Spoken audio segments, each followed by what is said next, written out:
అల్పపీడనం ప్రభావంతో ఉప్పాడ దగ్గర సముద్రం అల్లకల్లోలంగా మారింది. తీర ప్రాంతంలో అలలు ఎగిసిపడుతున్నాయి.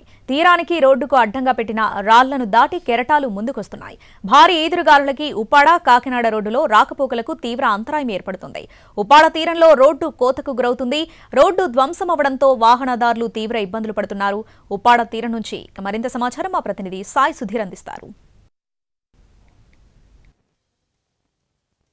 అల్పపీడనం ప్రభావంతో ఉప్పాడ తీర ప్రాంతం మొత్తం అల్లకల్లోలంగా మారింది. సముద్రం దగ్గర భారీగా అలలు ఎగుసిపడుతున్నాయి. మొత్తం ఉప్పాడ తీర ప్రాంతానికి సంబంధించి గ్రామాలన్నింటిలో కూడా ఈ రోడ్డు ఉప్పాడ కాకినాడ రోడ్డు ఈ రోడ్డు అంతా కూడా పూర్తిగా ధ్వంసమైపోయిన పరిస్థితి. అంటే ఈ బంగాళాఖాతంలో ఏర్పడిన అల్పపీడన ప్రభావంతో రాబో 4 రోజుల వరకు భారీ వర్షాలు కురుస్తాయని ఇప్పటికే వాతావరణ శాఖ హెచ్చరిక జారీ చేసింది. అదేవిధంగా ఇతర ప్రాంతాల నుంచి మనం చూసుకోవచ్చు అలలు కెరటాలు ఏ విధంగా ఉధృతంగా ప్రవహిస్తున్నాయో దానికి సంబంధించి వరద నీరు అంతా కూడా సముద్రంలో కలిసే ప్రాంతం కావడం, అదేవిధంగా అల్పపీడనం ప్రభావంతో భారీగా అలలు వస్తున్న పరిస్థితి, అదేవిధంగా భారీ ఈదురుగాలులు కొన్ని చోట్ల అయితే కాకినాడ ఉప్పాడ రోడ్డుకు సంబంధించి పూర్తిగా ధ్వంసం అయిపోయింది. ఇటు రాకపోకలు కూడా వెళ్ళే పరిస్థితి కొన్ని చోట్ల అయితే లేదు. ఎందుకంటే ఈ రోడ్డుకు సంబంధించి ఉప్పాడ నుంచి కాకినాడకు వెళ్ళాలంటే ఇదే మెయిన్ రోడ్డు. అదే దీనికి సంబంధించి ప్రొటెక్షన్ వాల్ గతంలోనే జియో ట్యూబ్ ఏర్పాటు చేశారు. ఈ అలల ఉధృతి అనేది ఉప్పాడ గ్రామం కావచ్చు, అదేవిధంగా పరిసర గ్రామాలపై పడకుండా ఈ జియో ట్యూబ్ ఏర్పాటు చేశారు. అయితే ఈ అలల ఉధృతికి జియో ట్యూబ్ కూడా పూర్తిగా ధ్వంసం అయిపోయింది. తర్వాత ఈ బండరాళ్లతో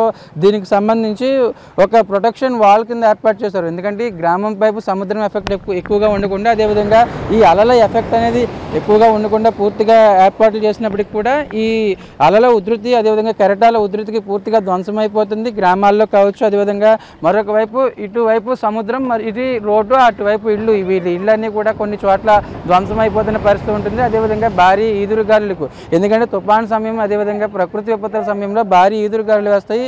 ఈ భారీ ఈదురుగాలులకి పూర్తిగా ఇళ్ళు కావచ్చు, మరొక వైపు ఈ కాలనీలన్నింటిలో కూడా ధ్వంసం అయిపోతాయి, జలమయం అయిపోతున్న పరిస్థితి చూసుకోవచ్చు. మనం ఏ విధంగా ఈ అలలు కావచ్చు, అదేవిధంగా ఈ సముద్రం ఎఫెక్ట్ అనేది ఉందో తెలుస్తుంది. భారీగా ఈదురుగాలులు, దానికి సంబంధించి మరొక వైపు ఈ రాకపోకలు కూడా ఇబ్బందులు ఏర్పడుతున్న పరిస్థితి.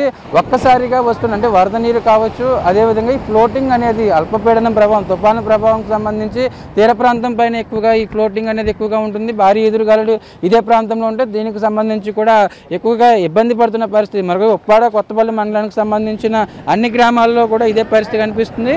అంటే ప్రకృతి విపత్తులు, మరొక వైపు దీనికి సంబంధించి ఏదైతే తుఫాన్లు, అదేవిధంగా ప్రకృతి విపత్తుల సమయంలో వచ్చిన ఇబ్బందులు, అదేవిధంగా భారీ ఎదురుగాలులు, వరద ప్రాంతాల నుంచి వచ్చే ఇబ్బందులు కావడం, అలలు కెరటాలు ఉద్రికి పూర్తిగా ఈ ఉప్పాడ తీర ప్రాంతం అంతా అల్లకల్లోలంగా మారిన పరిస్థితి. ప్రకాష్తో సాయి సుధీర్ ఎన్టీవీ.